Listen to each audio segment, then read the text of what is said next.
तो चलते हैं प्राणायाम की ओर। प्राणायाम में सबसे पहले अभ्यास करेंगे गहरी लंबी श्वासों का।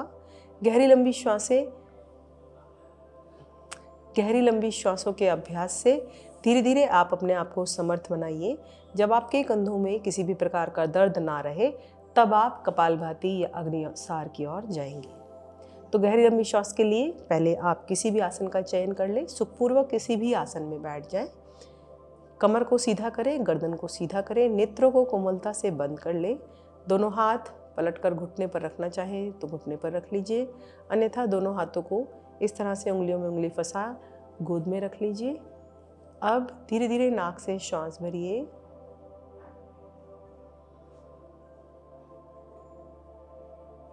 और धीरे धीरे नाक से ही श्वास को बाहर कीजिए।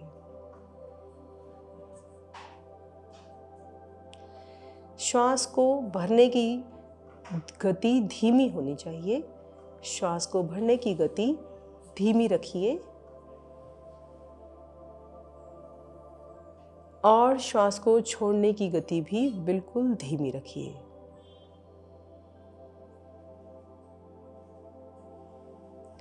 जब आप श्वास ले रहे हैं तो आपके श्वास भरने की किसी भी प्रकार की कोई ध्वनि उत्पन्न ना हो, इस प्रकार का ध्यान रखिए। श्वास को इतनी सहजता के साथ भरिए कि कोई आवाज ना आए।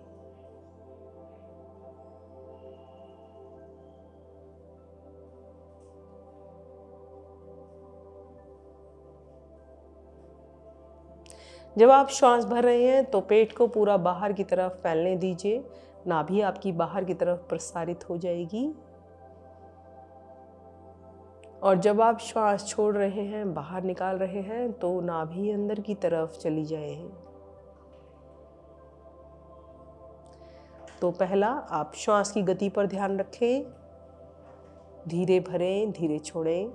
दूसरा, जब श्वास भर रहे हैं तो नाभि बाहर की तरफ जाए और जब छोड़ रहे हैं, श्वास को बाहर कर रहे हैं, तो नाभि अंदर की तरफ जाए। इस बात का विशेष ध्यान रखें।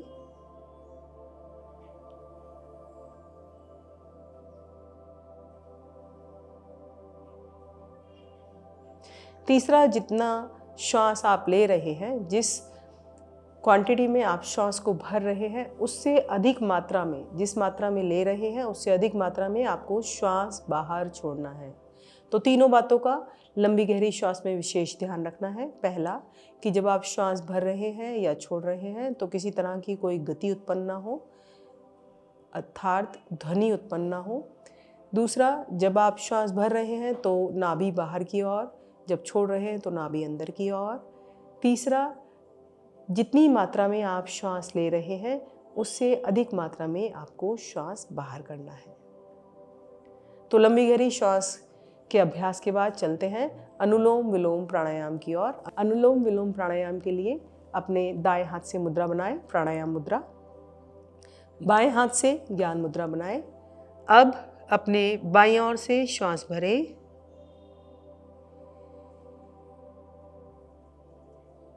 और दाईं ओर से श्वास को बाहर करें।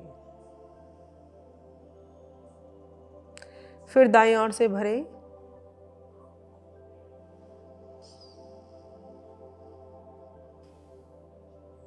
फिर बाईं ओर से बाहर करें।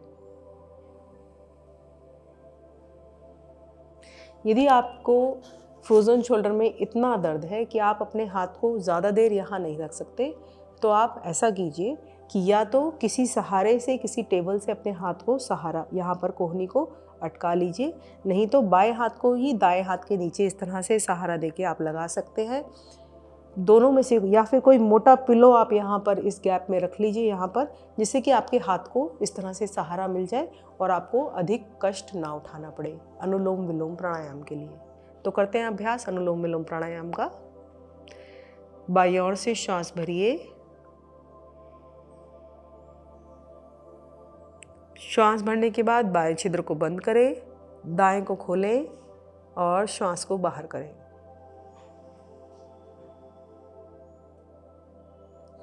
दाएं से श्वास भरें,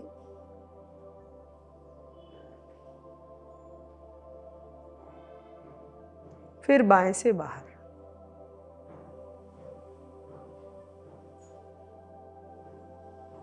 दोहराएं 1-2 आवृत्ति।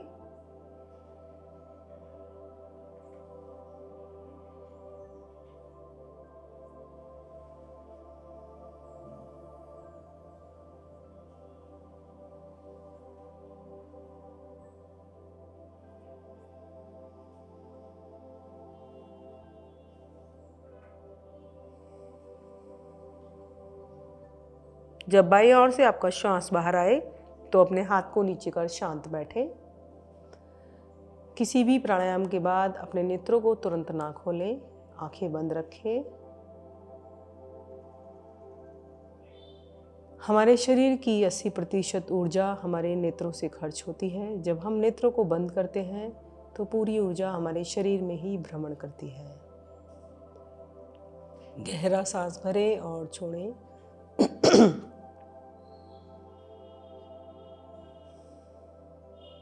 अब अगला प्राणायाम हम करेंगे तालबद्ध प्राणायाम। यदि आपके कंधों में इतनी गहरी समस्या है कि आप अनुलोम विलोम के लिए अपना हाथ नहीं उठा सकते तो कोई बात नहीं, आप दोनों हाथ घुटनों पर रखें और तालबद्ध प्राणायाम का अभ्यास करें। तालबद्ध प्राणायाम आपको कैसे करना है, आप इसका अभ्यास लेटे लेटे भी कर सकते हैं। तो पहले आपको श्वास भरना है नाक से।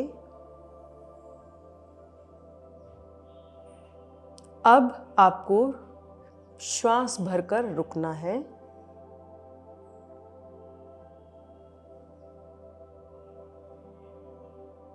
अब धीरे धीरे श्वास को नाक से ही बाहर करना है। तो अब इसकी टेक्निक सीखते हैं हम कि किस प्रकार करेंगे।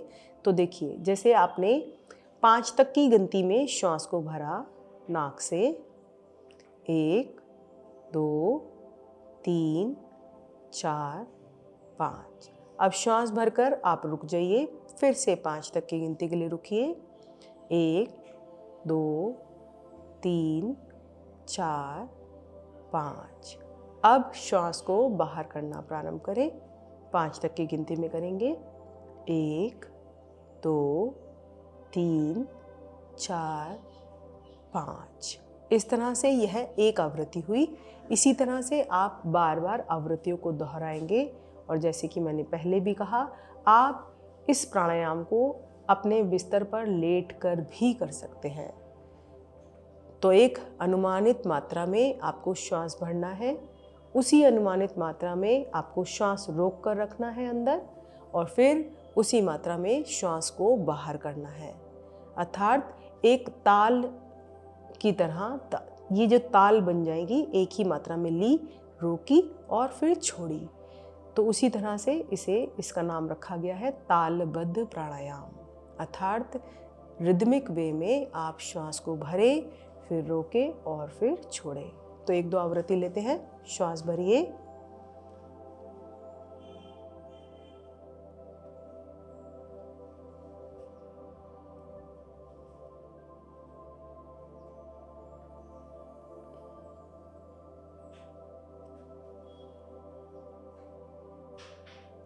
तो श्वास भरा 5 की संख्या में, रोका 5 की संख्या में, छोड़ा 5 की संख्या में।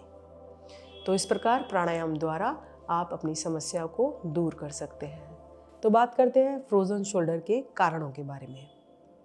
किस कारण से यह दोष हमारे शरीर में आ जाता है। मधुमेह के रोगी, सर्वाइकल स्पॉन्डिलाइसिस के रोगी, पार्किंसन के रोगियों को यह समस्या देखने को मिलती है। यदि कंधे में किसी प्रकार की आपकी चोट लग गई है या फिर कोई शल्य चिकित्सा आपकी कंधे की हुई है, तब भी आपको यह समस्या आ सकती है। अगर कंधे में आपको फ्रैक्चर हुआ है, उसके बाद भी यह समस्या ज़्यादातर देखने को मिलती है। इसके अलावा यदि कोई झटका आपके कंधे में आ गया है, तब भी यह समस्या उत्पन्न हो जाती है। इसके अलावा आपको रूमेटाइड अर्थराइटिस या फिर रोटेटर कफ का असंतुलित होना भी कंधे के जाम को करने में सक्षम होता है। अर्थात यह भी फ्रोजन शोल्डर के दोष को उत्पन्न करता है। तो इससे बचने के लिए आपको योगाभ्यास करना है प्रतिदिन। तो फ्रोजन शोल्डर के रोग में भोजन किस प्रकार सहायक है, इस पर चर्चा करते हैं। जिनको यह समस्या है उन्हें ठंडी तासीर के भोजन से परहेज करना है, अर्थात दही, चावल या फ्रिज में रखे हुए ठंडे भोज्य पदार्थों का सेवन निषेध है।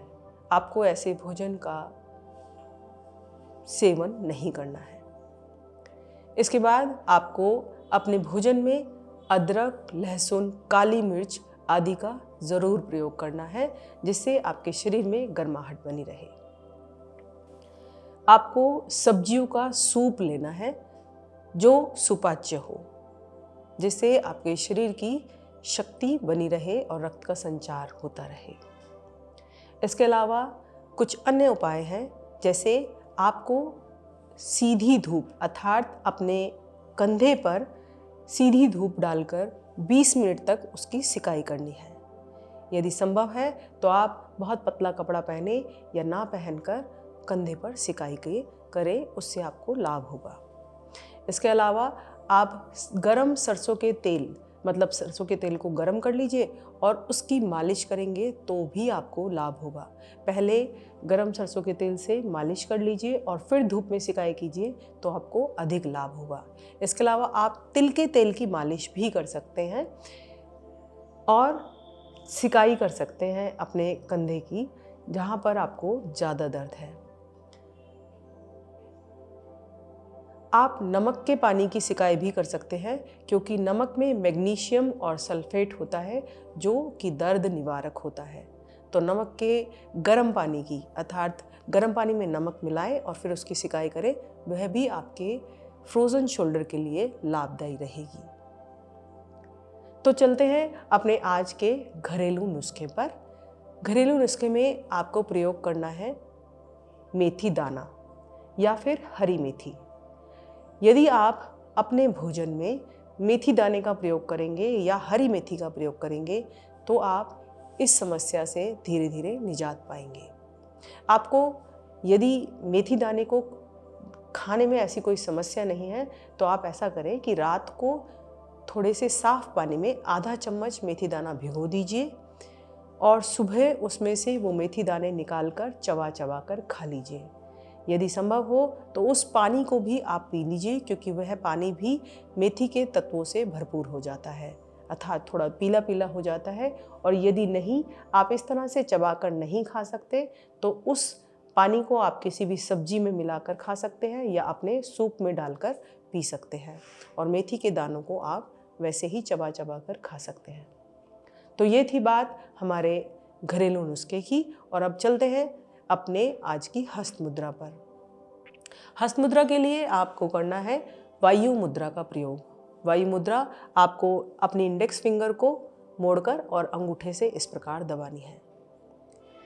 यह आपके सभी प्रकार के जोड़ों के दर्द के लिए लाभदायक है। दोनों हाथों से लगाएं और गहरी लंबी श्वास भरें तथा छोड़ें।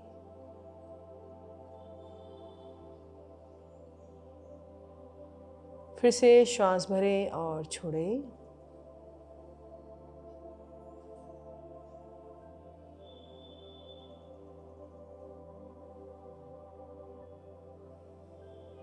प्रत्येक दिन 5 से 10 मिनट से शुरू कर 15 मिनट इस मुद्रा का अभ्यास करें।